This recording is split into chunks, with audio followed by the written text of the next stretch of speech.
सर्वांना नमो बुद्धाय, जय भीम, जय संविधान। अजिंठा बुद्ध विहार धाड अंतर्गत बुद्ध विहार जोडा अभियान या अभियानासाठी आजचं गाव आहे जामठी। तर धाडवरून जामठी हे 8 ते 9 किलोमीटर अंतरावरती आहे। तर चला जाऊया जामठीला आणि बघूया तिथलं सुंदरसं असं विहार। नमो बुद्धाय, जय भीम, जय संविधान।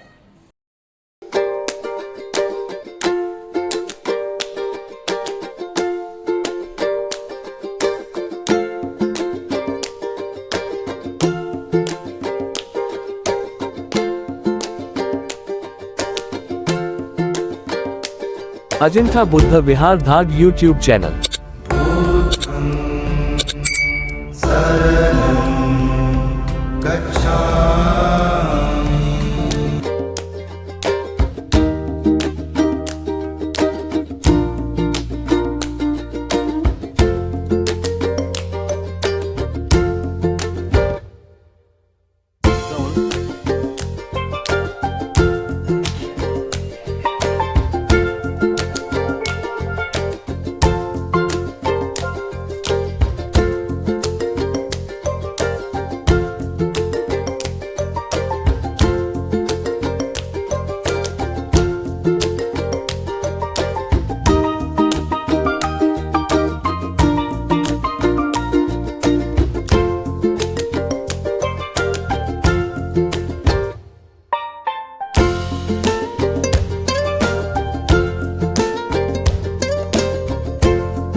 भारतीय घटनेचे शिल्पकार महामानव बुद्धी सर्व डॉक्टर बाबासाहेब आंबेडकर,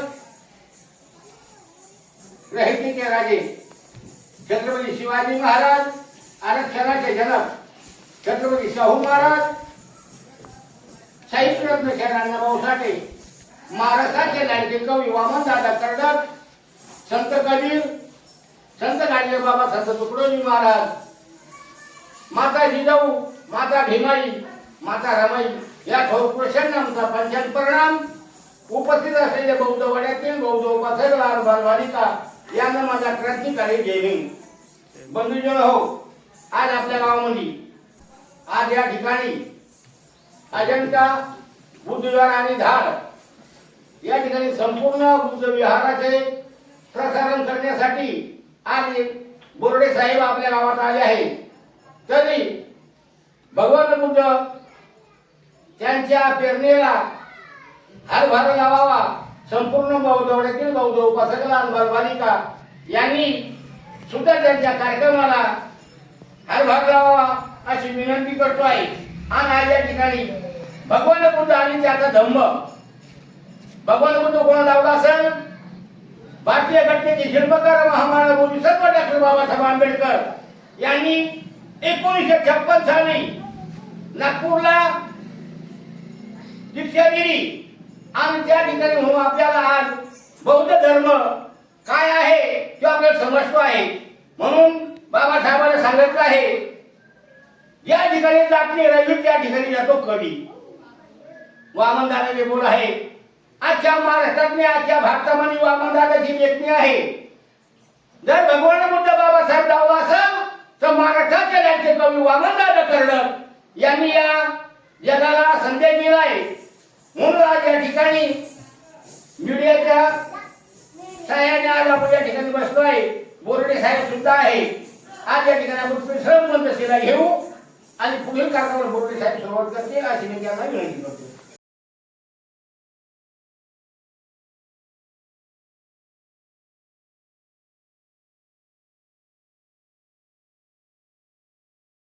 भगवान की जय.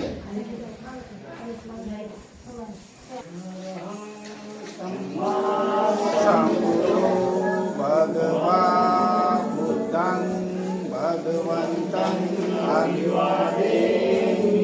नमो तस्स भगवतो अरहतो सम्मा सम्बुद्धस्स. शरणं गच्छामि. साधु बुद्धं नमामि. धम्मं सर्वप्रथम सर्वांना नवबुद्धाय जय भीम जय संविधान. शहरांनी सर्वप्रथम सर्व महामानवांना अभिवादन केलेलं आहे, वंदन केलेलं आहे. तर आमच्या अजिंठा बुद्ध विहार भाग तसेच बुद्ध विहार जोडो अभियानाच्या सर्व सदांच्या वतीने तथागत भगवान गौतम बुद्ध, परमपूज्य बोधिसत्व डॉक्टर बाबासाहेब आंबेडकर तसेच मानव कल्याणासाठी ज्या ज्या महामानवांनी महानायकांनी कार्य केले अशा सर्वांना त्रिवार वंदन करतो आणि या अभियानाच्या कार्यक्रमाला मी सुरुवात करतो. तर बघा, उद्देश हा आहे बुद्ध विहार जोडो अभियानाचा की आपल्या बऱ्याचशा महाराष्ट्रामध्ये अनेक अशी गावं आहेत की जिथे सर्व गुण संपन्न अशी विहार आहे. काही विहारामध्ये विषय असा आहे की मी कालच्या पांगरखेडमध्ये गेलो तिथं पण ते सांगतो, प्रत्येक विहारात ते सांगतो की आपण हजारो करोडो रुपयाची लाखो रुपयाचं दान जमा करून तथागत भगवान गौतम बुद्ध बाबासाहेबांची मूर्ती स्थापन करतो. आज आनंद झाला की तक्षशिला बुद्ध विहाराचं एवढं भव्य दिव्य रूप पाहून, एक विहार बघून विहारावर ते घुमट जे चालू आहे बांधकाम, तसंच बाजूला दादांनी सांगितल्याप्रमाणे अभ्यासिका सुरू होणार आहे. परंतु याचा खरोखर तुम्ही उपयोग घेणार का नावापुरतच बांधून ठेवणार? बऱ्याचशा गावामध्ये हेच उदाहरण झालं की आम्ही भेटण्यासाठी गेलो तर खूप छान असा प्रतिसाद मिळाला आणि याच्यापूर्वी तसं झालेलं आहे. अनेक विहार बांधून ठेवलेले आहेत. फक्त महिलांचा पुढाकार, महिलांना आवाज दिल्याबरोबर बिचारा कामधंदे स्वतःच चालतात.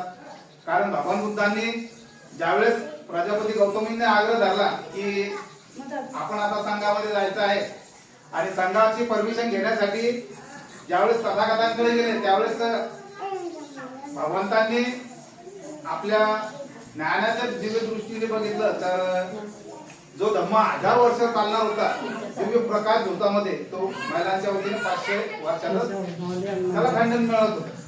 असं का? तर त्या भगवंतांनी पाहिलेले महिलांवर त्याही काळात अन्याय त्या झालेले होते आणि आता येणाऱ्या काळात पण आहे. तरी भारतीय संविधानाचं जे कवच महिलांना बाबासाहेबांनी दिलेलं आहे त्या कवचाचं संरक्षण असून सुद्धा भारतामध्ये महाराष्ट्रामध्ये प्रामुख्याने होणारे अत्याचार.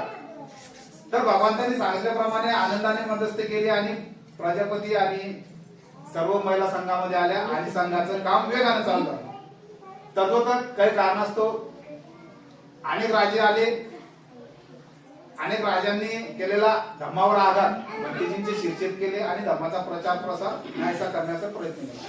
परंतु सत्य कधी लपत नाही. चक्रवर्ती सम्राट यांचा जन्म झाला आणि बुद्ध धर्म परत उगव पावला. ज्या 84,000 स्कंद 82,000 बाबांनी सांगितले.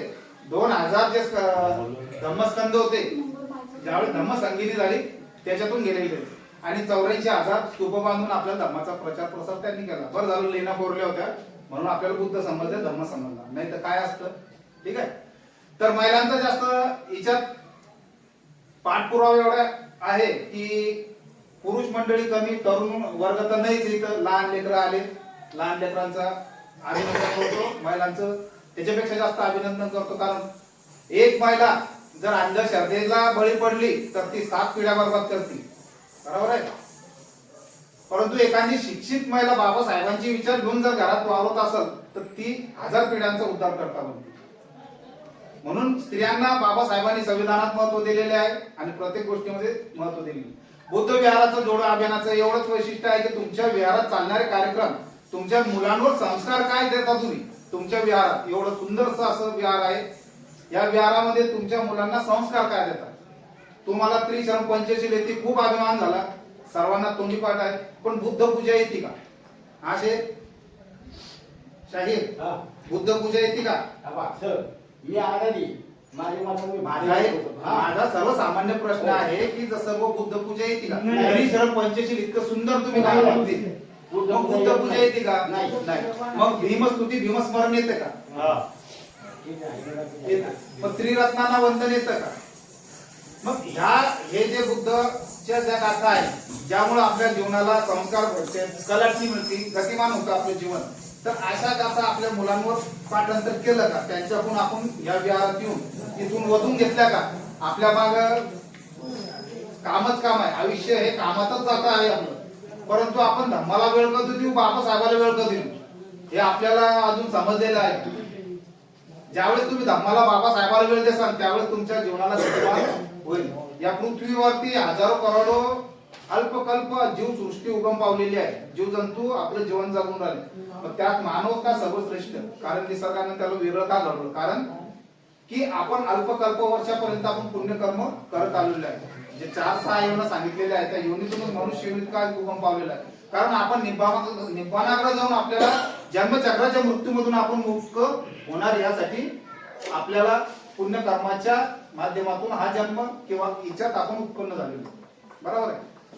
आता तुम्ही म्हणता जन्म मृत्यू तर भगवंतांनी सांगितलेलं नाही, पुनर्जन्म तर सांगितलेलं नाही. परंतु ज्यावेळेस 4 महाभूतांगापासून आपला जीव तयार होतो, बरोबर आहे, हे विज्ञान आहे. हिच्यात अंधश्रद्धाने किंवा थोटांग नाही.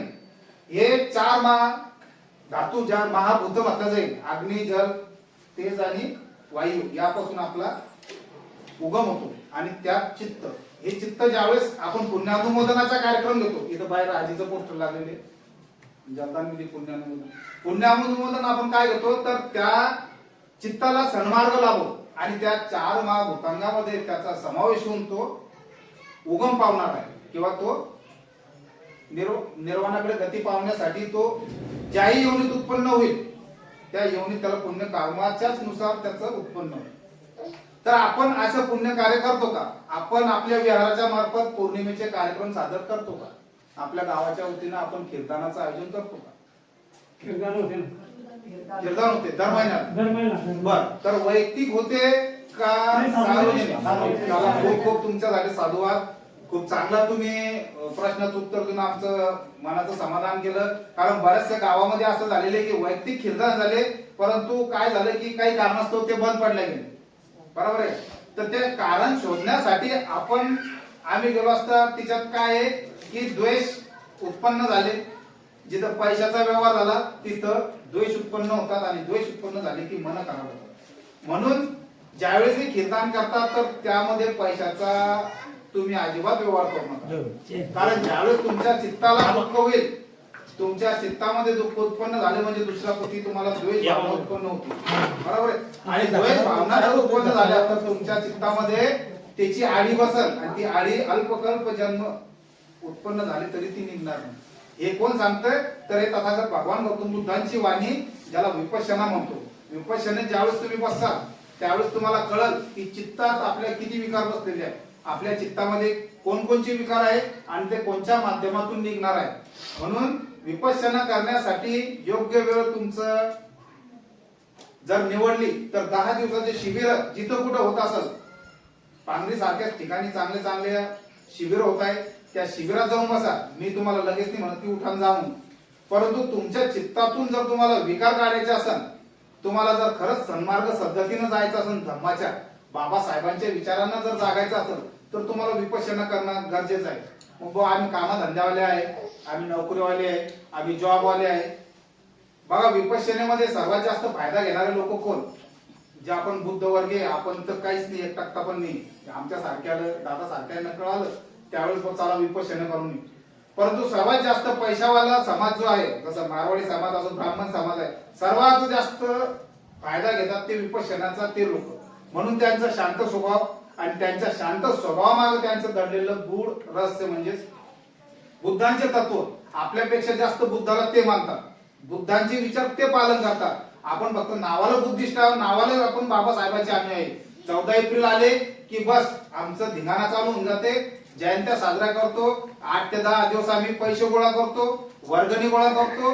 14 एप्रिल झाले की सगळं विसरून जातो. बुद्ध पौर्णिमा आलो की कीर्तन करतो, पौर्णिमा आले की कीर्तन करतो, आणि महिन्याचे 29 दिवस आम्हाला काहीच घेतले नाही. बरोबर आहे. पौर्णिमेच्या नंतर तुम्ही येता इकडे फिरता का? फिरता दादा? येता कोणी? येता वंदना? चला साधू साधू साधू. खूप खूप मंगल हो तुमचं, त्यांच्यासाठी खूप खूप मंगल, त्यांचं तुमच्या सर्वांचं पण मंगल हो.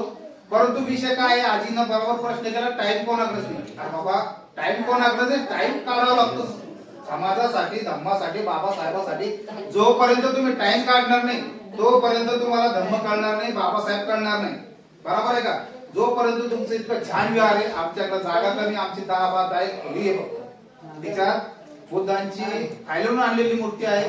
3 वर्ष अगोदर बसवली, म्हणजे तिथं स्थापना झाली. आणि 3 वर्षानंतर आमच्या जीवनाला अशी कलाटणी मिळाली की आमच्या दादांनी बरोबर चांगला मला प्रश्न केला आणि त्यांना पण चांगलं शेअरला की यांचं एक युट्यूब माध्यम आहे.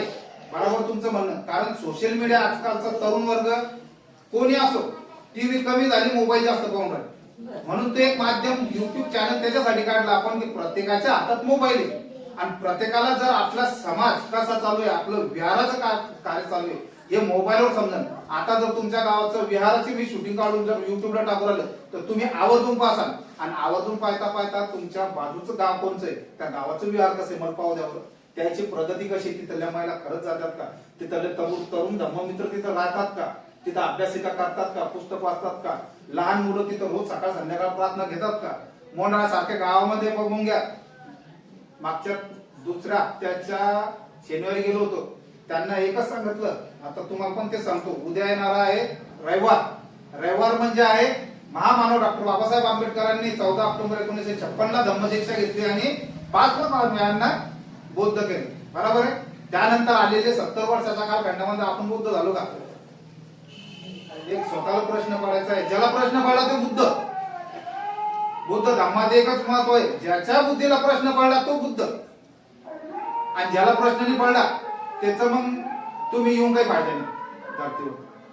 कारण बुद्ध होणे आपल्याला बुद्धाचं आचरण करणं म्हणजे बुद्ध होणं, आणि आपल्याला तोच दुःखातून मार्ग काढणारा बुद्ध.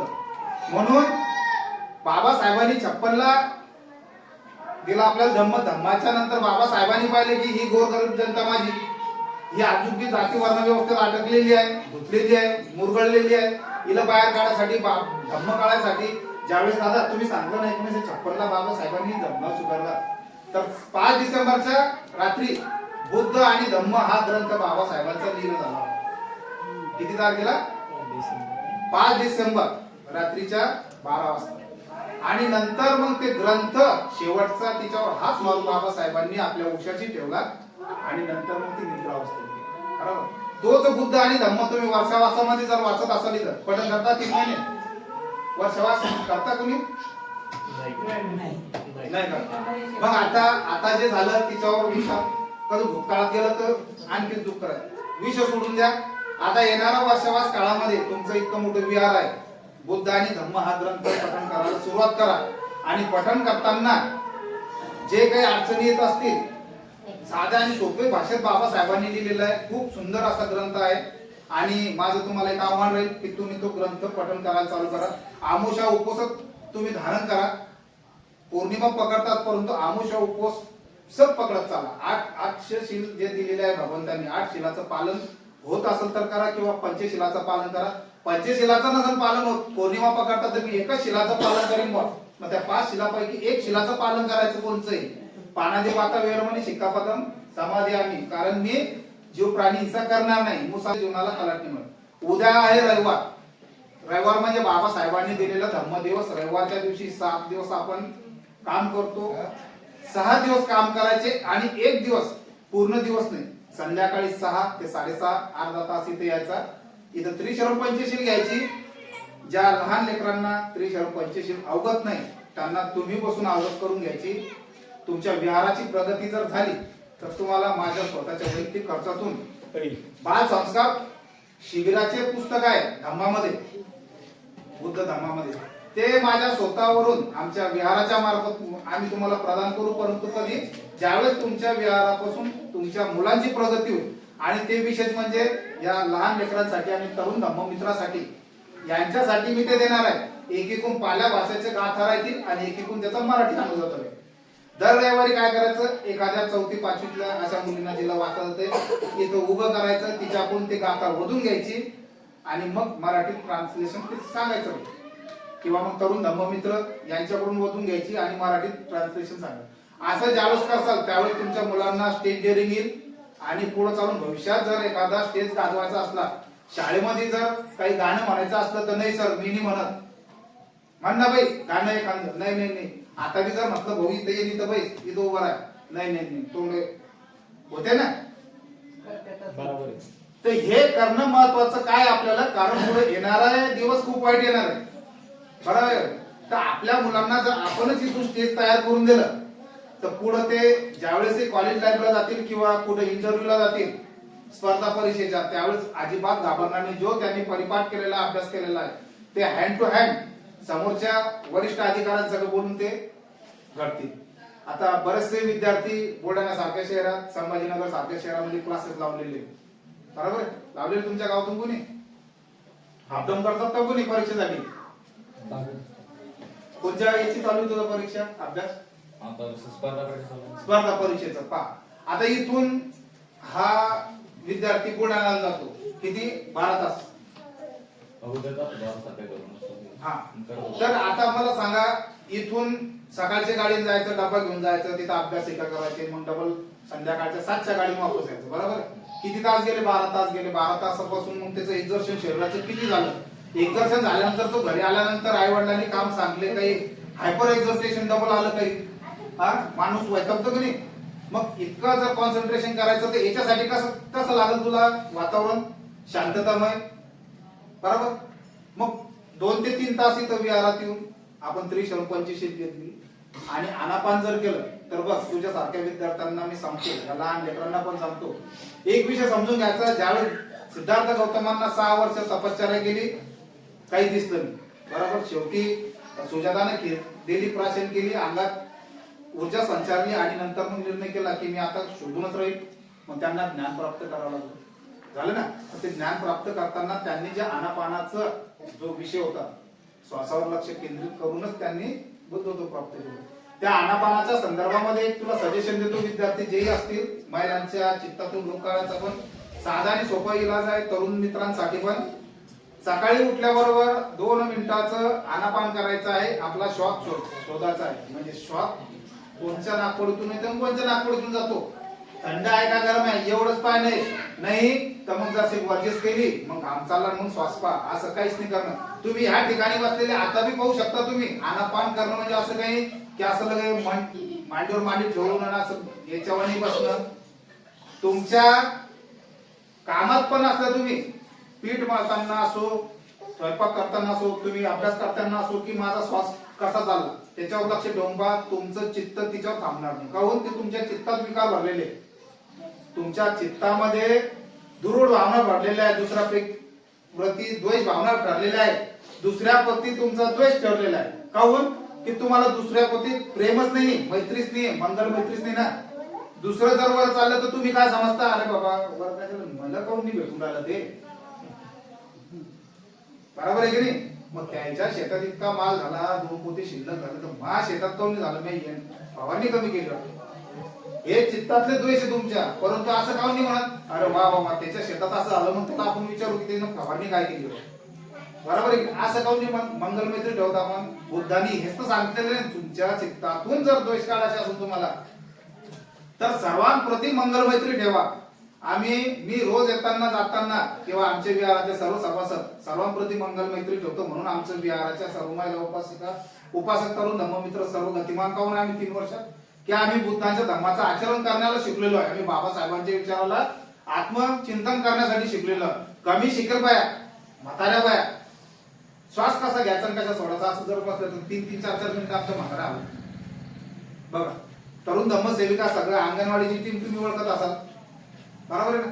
सर्व महिला उपासिका आनापान म्हटल्याबरोबर आता उद्या धम्मदिवस आहे आमच्या, साजरा होतो, खूप मोठा कार्यक्रम घेत असतो आणि तिच्यामध्ये सर्व महिला आमच्या रोखोक भाषण करतात, रोखोक घेमाई सांगतात, रमाई सांगतात, जिजामाता सांगतात, सावित्रीमाई सांगतात, लहान लहान पोरं बाबासाहेब सांगतात, छत्रपती शिवाजी महाराज सांगतात. काऊन सांगतात, आम्ही काही जादू रुग्णाकडे द्यायचो. त्यांनी बुद्धांची शिकवण आचरण केली, त्यांनी बाबासाहेबांची शिकवण आचरण केली. ही आता 3 वर्ष अगोदर नव्हते आमच्याकडे, परंतु आता आम्ही आचरण करायला लागलो म्हणून प्रगतशील झालो. आमच्याकडे जे ते भंतीजी येऊन गेले आणि आता येणार आहे. कारण आम्ही धर्माला आचरण केलं. आमची मंगल मैत्री आमच्यापासून तर पूर्ण ब्रह्मांडामध्ये चालली. त्याला काही व्याजमंत्र लागून राहिला का काही हे लागून राहिला. मंगल मैत्री करणं म्हणजे काही असं रात्रंदिवस पठण करणं नाही. पोथी पुराण चालता चालता म्हणू शकता तुम्ही कि मैं वैर से मुक्त हो, क्रोध से मुक्त हो, ईर्ष्या से मुक्त हो, दुख पीड़ा से मुक्त हो, मैं सदा सुखी हो, सदा सुखी हो, सभी दुखों से मुक्त हो. जाए मंगल मैत्री. मेरे समान इस विहार में बैठे हुए सभी प्राणी जीव सृष्टी वैर से मुक्त हो, क्रोध से, म्हणजे आपल्यापासून सुरू करून ब्रह्मांड, जो ब्रह्मांड आकाशगंगामध्ये आपण एक ब्रह्मांडामध्ये एवढ्या अंशावर पृथ्वी एवढी आहे, त्या अंशावर आपण कितकू केलो. तर एक ब्रह्मांड, हजारो ब्रह्मांड या आकाशगंगामध्ये, त्यांच्यावर जेवढे जीव सृष्टी राहतात त्यांच्यासाठी मंगल मैत्री करायची. बघा, तुमच्यात आज जर मंगल मैत्री केली तर उद्या सकाळी किती फरक पडतो. तुमच्या दुःख यातना ज्या आहेत ना, त्या दुःख यातना तुम्ही कमी व्हायला लागतील. जसे तुम्हाला झोप न येणे, म्हाताऱ्या उपासिका बरेचसे आहेत, शेतातून आलेल्या धर्मसेविका पण आहेत उपस्थित, सर्व कामामध्ये व्यस्त असलेले. या मंगल मैत्रीचा तुम्ही 11 फायदे होतात. या मंगल मैत्रीचे तुम्हाला जर अनुभव घ्यायचा असेल तर आज रात्री करून पहा. तुम्हाला झोप इतकी शांत लागल, साधा आणि सोपं, ते 10 तर जाऊ द्या, झोप इतकी शांत लागल आणि तुम्ही ज्यावेळेस सकाळी उठायची प्रयत्न करताल इतके स्वस्थ, ज्याला आपण स्वस्थ म्हणून सदृढ मनाने तुम्ही उठसाल. म्हणजे तुम्हाला असं नाही की हात दुखू राहिले, पाय दुखू राहिले, आळस येऊ राहिला. सदृढ मनाने उठसाल, सदृढ चित्ताने उठसाल आणि तुमच्या कामामध्ये इतकं फास्ट तुमचं काम चाललं, इतकं गतिमान होईल. हे सर्व कोणाचे, बुद्ध धर्माचंच काम आहे. फक्त आपल्याला काय करणं आहे, मंगल मैत्री ठेवणे. सर्वांप्रती झोपताना की हे बुद्धा, मी क्रोधापासून मुक्त आहे, मी वैरापासून मुक्त आहे, मी दुःख पीडापासून मुक्त आहे आणि माझ्यासारखे जेवढे जीव सृष्टी या पृथ्वीवरती आहे, ब्रह्मांडामध्ये, ते पण यापासून मुक्त आहे. मग याच्यात काही व्याजमंत्र लागू राहिलं, याच्या पटीनं तुम्हाला जास्त मंगल मैत्री तुमच्यासाठी उत्पन्न होईल. आणि विद्यार्थी मित्रांनो, तुम्हाला एकच सांगणं आहे, आनापानाला आतापासून सुरुवात कर. तुला जर तुझ्या मनासारखा जॉब पाहिजे असेल, तुझ्या मनासारखा जर तुला करिअर घडवायचं असेल तर साधा आणि सोपा आनापान चालू कर आजपासून, आतापासून. आता बसल्या बसल्या ठिकाणी तू श्वासावर नियंत्रण करून पाय, तुझं चित्त बसते का. जास्तीत जास्त 2 ते 3 सेकंद बसन, लगेच गायब होऊन बस. हे जर कॉन्सन्ट्रेशन केलं तर अभ्यास केल्यानंतर स्मरणशक्ती वाढते. ते जेवढा अभ्यास केला तो स्मरणात राहतो. हे बुद्धांचं सर्व सांगणं आहे. हे मी नाही सांगू राहिलो, हे बुद्धांचे तत्व आहे, बाबासाहेबांचे तत्व आहे. बाबासाहेब जर 18 तास बसत होते अभ्यासासाठी, त्यांचं बाबासाहेबांना कसं माहिती असं किती अभ्यास होते, किती विद्वान होते बाबासाहेब. मग बाबासाहेबांनी जर बौद्ध धर्म स्वीकारला, ज्यावेळेस त्यांनी प्रवचन घेतली, का म्हणून घेतली, कारण बुद्ध सत्य आहे ना, बुद्धांशिवाय पर्याय नाही. आता जर बोधित होतो आपण त्यांना, माझं दुसरं काहीच म्हणणं नाही. आमच्या विहाराचं तेच म्हणणं आहे की तुम्ही सन्मार्गाने तुमच्या विहाराच्या मार्फत जे कार्यक्रम चालणार आहे त्या कार्यक्रमाला गतिमान करा. तुमच्या चित्ताला गतिमान करा, तुमच्या कार्यांना गतिमान करा. म्हणजे येणारा काळ इतका वाईट येणार आहे, त्या काळापासून वाचण्यासाठी आपल्याला बुद्धाशिवाय पर्याय नाही, बाबासाहेबांशिवाय पर्याय नाही. म्हणून एवढंच सांगणं आहे सर्वांना की बुद्ध धम्म संघाला ज्यावेळेस शरण जातो आपण त्यावेळेस काया वाचा मनाने शरण जा. आलो प्रार्थना घेतली गेलो. आल्यानंतर इथं सर्वात प्रथम त्रिश्रम पंचशील घेतल्यानंतर सर्वांनी 1-2 मिनिटं आनापान करा. बघा तुमच्यात काय फरक जाणवतो. 8 दिवसाचा संकल्प करा.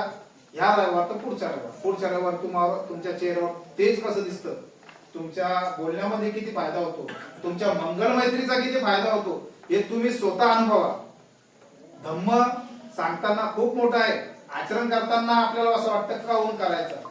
कारण चित्त तुमच्या चित्तात दोष लपलेले आहेत. ते चित्तातले दोष तुम्हाला बुद्धाकडे वळू देत नाही, धम्माकडे वळू देत नाही. आले की तर 2 मिनिटं बसले, कीर्तन घेतली, गाणी म्हटले, चालले गेले. बरोबर आहे. परंतु काया वाचा मनाने जर धम्माचं आचरण केलं, बाबासाहेबांच्या विचाराचं आचरण केलं तर खूप मोठा असा प्रभावशाली जीवनाला तुमच्या गतिमान होऊन तुम्ही. राहिला विषय धम्म दिवसाचा, दर रविवारी तुम्ही इथे यायचं आहे. तुम्ही येतातच, तुमचं मोठं विहार आहे. आपल्या जीवनातले 10 मिनिटं धम्मासाठी द्या. 10 मिनिटं बाबासाहेबांनी जे संविधान रूपी आपल्याला कवच दिलेले आहे, त्या बाबासाहेबांनी आपल्याला गटारीतून काढून सोन्याचे दिवस आणलेले आहेत, त्या बाबासाहेबांच्या कर्तव्याला जाण म्हणून आपण इथे यायचं आहे. आणि सर्वांनी त्रिशरण पंचशील भीमस्तुती भीमस्मरण ग्रहण करायचं आहे आणि 10 मिनिटं अनपान करून सर्वांसाठी मंगल मैत्री करायची आहे. आणि या तुमच्या विहारामधील होणारे कार्यक्रम सर्व तुमच्या माध्यमातून YouTube चॅनलला दिसतील. त्या चॅनलला सबस्क्राईब करून ठेवा.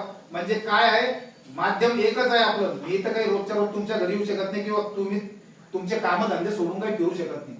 म्हणून प्रत्येकाच्या हातात मोबाईल आहे. मोबाईल मधून पाहायचं कोणत्या विहाराचं काम कसं चालू आहे, कशी गतिमान झालेलं आहे, कुठं कांचा कार्यक्रम झालेला आहे. आणि उद्याच्या रविवारचं तुम्ही ज्यावेळेस ग्रुपला जॉईन होसाल तर पहिल्या दिवसाच्या विहारापासून तर तुमच्या आजचं हे शनिवार आजच्या 10 ते 12 विहाराचे जेवढे झालेले बुद्ध जोड अभियानाचे जे कार्यक्रम आहेत ते सर्व टाकणार आहे मी. तर उद्या सर्वांनी ते आवर्जून पहा आणि धम्म दिवस तुम्ही सर्वांनी पाळत चाला. कारण धम्म दिवस पाळल्याशिवाय जाऊन पर्याय नाही. संध्याकाळी जर वेळ मिळत असेल तर या, नाहीतर रविवारी प्रत्येकाने विहारात यायचं आहे. त्रिशरण पंचशील ग्रहण करायचे आहे आणि आनापानाला विसरू नका. आनापान केल्याशिवाय तुमच्या चित्तातून विकार निघणार नाही. जोपर्यंत चित्तातून विकार निघत नाही तोपर्यंत तुम्हाला धम्म कळणार नाही. आणि जोपर्यंत तुम्हाला धम्म कळणार नाही तोपर्यंत तुम्हाला मंगलमैत्री समजणार नाही. म्हणजे हे एकाचे गुंतलेले असं हा साखळी ज्याला म्हटलं ती साखळीची चेन आहे. आणि ही चेन जोपर्यंत तुम्ही उलगडणार नाही तोपर्यंत तुमच्या जीवनाला कलाटणी मिळणार नाही. आतापर्यंत तुम्ही मला ऐकलं. धम्म सर्वांनी आचरण करा. बुद्ध धम्म संघ आणि बाबासाहेबांच्या प्रतापाने तुमच्या सर्वांचे मंगल हो. तुमच्या सर्वांचे दुःख पीडातून मुक्त हो आणि सर्वांना धम्माचा लाभ होऊन तुम्ही तुमच्या धम्म कार्यामध्ये गतिमान होऊन निब्बाणाकडे वाटचाल करा. दुखाल्याला अन्न पाणी द्या आणि धम्माच्या कार्यामध्ये सक्रिय व्हा. नमो बुद्धाय. जय भीम. जय जय. तर सर आमच्या इथे गेल्या कित्येक वर्षापासून खूप छान प्रकारे मुलांचे खेळ होतात. बाबासाहेबांबद्दल काही गाणे डान्स प्रोग्राम होतात. 14 एप्रिलच्या वेळेस संगीत खुर्ची वगैरे झालं. असे खूप छान असे प्रोग्राम आमचे होतात. वाचन वगैरे व्हायचं पूर्वी, आता सध्या तर नाही आहे. तेव्हा आपण इकडचं ते काम पूर्ण झालं त्यावेळेस आमचं वाचन वगैरे पण चांगलं होतं. आणि ज्या कोणत्याही जयंत्या साजरी होतात, कोणत्याही थोरपुरांच्या जयंत्या असतील समाज सुधारकांच्या, त्या आमच्या बुद्ध विहारामध्ये अतिशय आनंदाने साजरी केल्या जातात. खूप छान प्रकारे आमच्या बुद्ध विहारातील मुलांचा किंवा आजूबाजूच्या तो आमचा आदर समाज आहे इथे, त्यांचा सुद्धा प्रतिसाद असतो. छान प्रकारे सगळे लोक काम करतात, स्पीच देतात, भाषण वगैरे करतात छान मुलं. आणि खूप छान प्रकारे मोठ्या लोकांना त्याला गायडन्स असतं. चांगले कार्यक्रम भीम असता वर्तन तुझ्या दिलाचे न्यारे तू लोक असते. भीमा तुझ्या मताचे जर 5 लोक असते तलवारीच्या कयाचे न्यारे.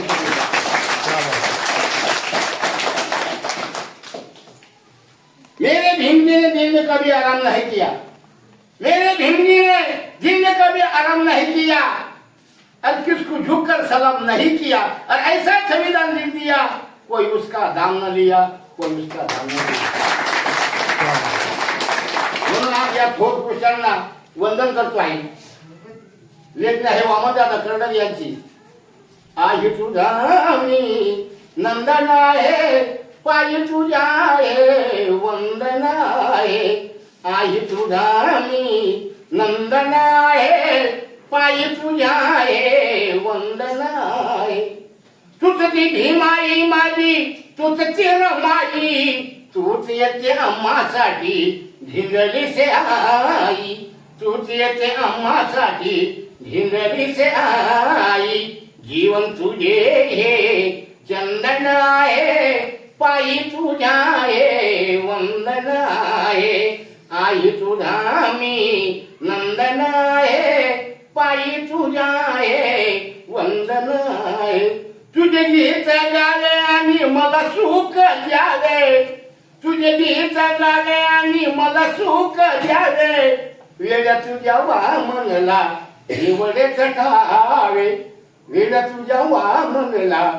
एवढेच ठावे अंतर्मनी गोंधन आहे पायी तुझ्या आहे वंदन आहे आई तुझा मी नंदन आहे पायी तुझ्या आहे वंदन आहे जय भीम जय बुद्ध सर्वांना क्रांतिकारी जय भीम तक्षशिला बुद्धविहारामध्ये आपल्या सर्वांच्या सहमतीने आणि उपस्थितीने इथं बरेचसे असे कार्यक्रम होतात आपल्याला सांगण्यासारखं भरपूर काही आहे पण ज्यावेळेस मुलगी सासरी नांदायला जाते ज्या ठिकाणी नांदायला जात असताना मुलगी जेव्हा बाहेर येते त्यावेळेस तिचं सासर कसं आहे मी तुम्हाला या गीतातून सांगत आहे माझं सासर सासर बायग बुद्धाचं हे घर अग मानवतेच्या धम्मामध्ये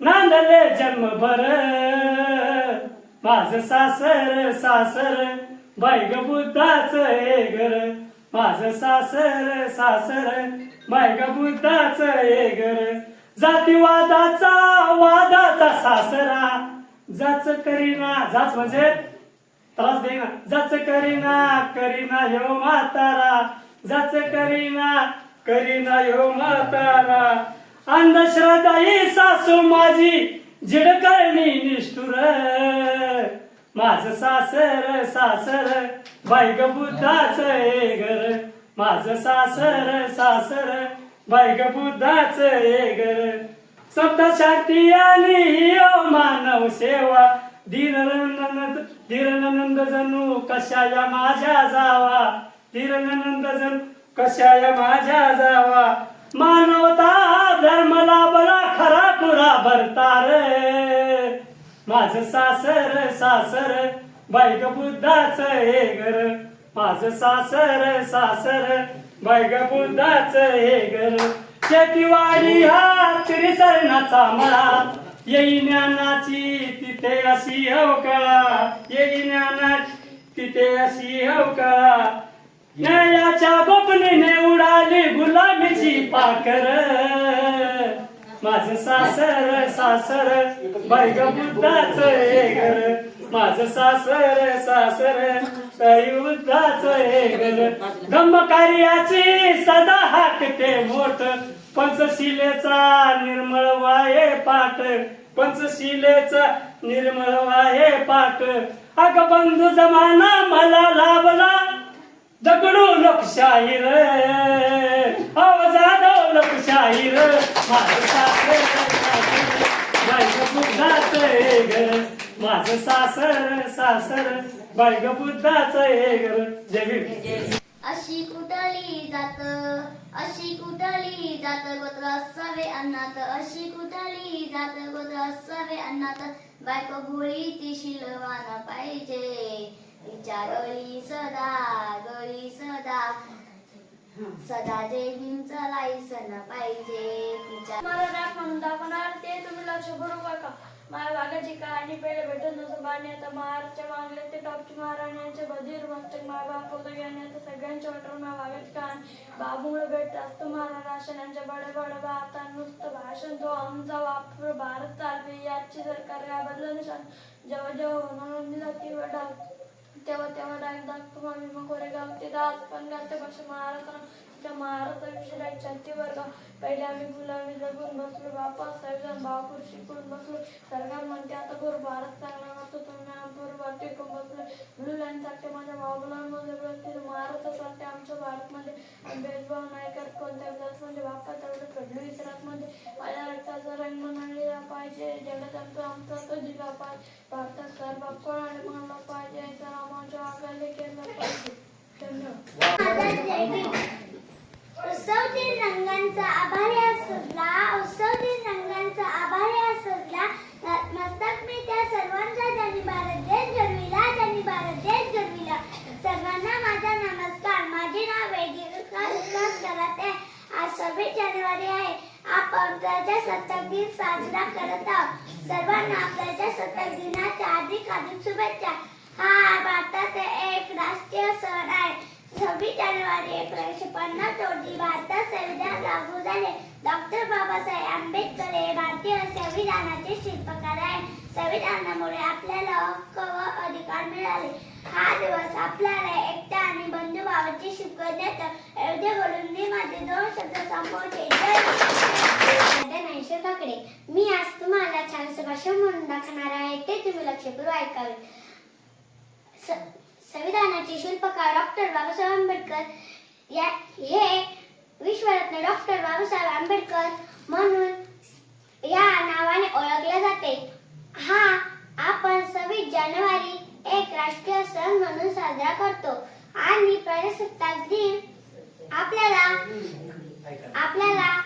चांगला जातो म्हणून आपण एवढीच घोषणा देतो प्रजासत्ताक दिन चिरायू हो प्रजासत्ताक दिन चिरायू हो डॉक्टर बाबासाहेब आंबेडकर हे राष्ट्रीय राज्यघटनेचे शिल्पकार होते म्हणून आज आपल्याला संविधान मिळाले एवढे बोलून मी माझे 2 शब्द संपवते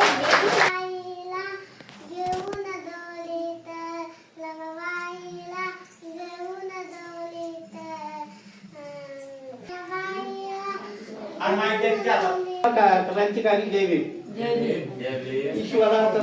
ईश्वरा शांती देणारे तथागत भगवान गौतम बुद्ध विश्ववंदनीय डॉक्टर बाबासाहेब आंबेडकर यांना त्रिवार अभिवादन आज राबजी नगरीमध्ये आम्ही सर्व गावकरी व महिला मंडळ हे सर्व संयुक्त जयंती 1978 पासून आम्ही साजरी करत येत आहोत त्या जयंतीचा सर्व गावकऱ्यांनी सर्वांनी आम्हाला उत्सवपणे सर्वांनी साथ दिली व कार्यक्रम यशस्वी आम्ही 78 पासून आजपर्यंत 2026 पर्यंत आम्ही चालीरीतीप्रमाणे कार्यक्रम साजरा करत आहोत एवढं बोलून 2 शब्द सांगतो काय सांगू तुला दूर दूर शाळेत बसविते मला दूर दूर शाळेत बसविते मला हुशार सुनाई मीत दाराच्या हुशार सुनाई नाही त्यांचा लाड काय गुन्हा केलाई हो काय गुन्हा केलाई सांगू मी कोणाला मला बाई रात्रीचं पान पडलं भारतरत्न भीमाचं मला बाई रात्रीचं पान पडलं भारतरत्न भीमाचं संविधानाचं पुस्तक हातात संविधानाचं पुस्तक हातात भीमराव बसले रत्नाच्या शिकवणीनं भीमाच्या शिकवणीनं सुधरलं माझं घर भीमाच्या शिकवणीनं सुधरलं माझं घर गरिबीची पोर माझी झाली कलेक्टर गरिबाची पोर माझी झाली कलेक्टर उपाशी राहुनी आम्ही दिवस काढले पोरांना वेळेवरती शाळेत धाडले पोरांना वेळेवरती शाळेत धाडले रोज लाकडांची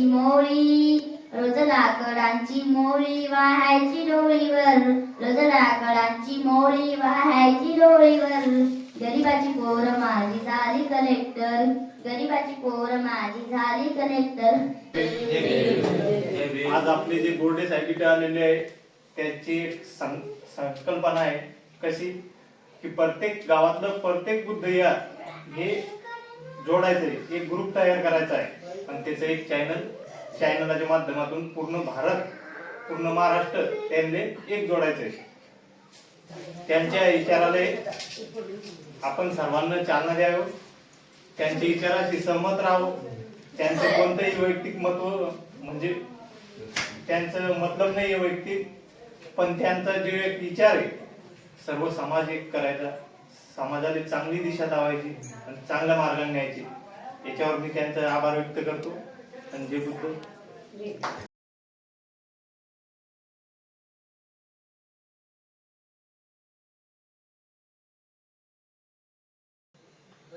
सर्वांना नमो बुद्धाय, जय भीम, जय संविधान. अजिंठा बुद्ध विहार धाड अंतर्गत बुद्ध विहार जोडो अभियान या अभियानासाठी आजचं गाव जामठीतलं तक्षशिला बुद्ध विहार खूप सुंदर मन रमून जाईल या पद्धतीनं हे सुंदरसं विहार. इथले सर्व श्रद्धावान उपासक उपासिका बालक बालिका यांनी एका आवाजावर धम्मासाठी मी सदैव हजर आहे या उद्देशाने सर्वजण इथे विहारात उपस्थित झाले. आपण बघू शकता भव्य सुंदर असं बोधी वृक्ष आणि त्या बोधी वृक्षाखाली तथागत भगवान गौतम बुद्धांची प्रतिमा आणि बाजूलाच विश्वरत्न परमपूज्य डॉक्टर बाबासाहेब आंबेडकरांची प्रतिमा. त्या शेजारीच ज्या मातेनं आपला सर्व त्याग करून आमच्या माय मावल्यासाठी सर्वस्व अर्पण करून या 9 कोटींना पदरात घेतला असं माता रामाई यांची प्रतिमा.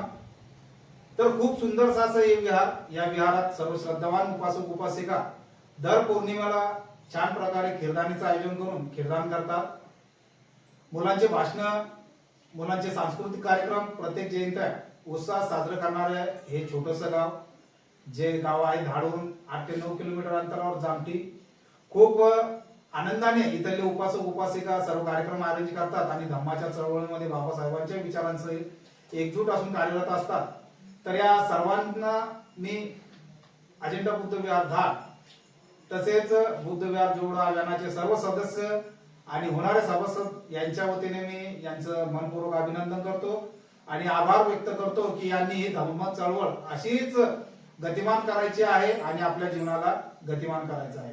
यांचं पुनश्च एकदा अभिनंदन आणि आभार व्यक्त करतो. ज्याला धम्म कळाला तो विहाराकडे वळाला, ज्याला धम्म कळाला तो विहाराकडे वळाला, ज्याला धम्म कळाला तो विहाराकडे वळाला.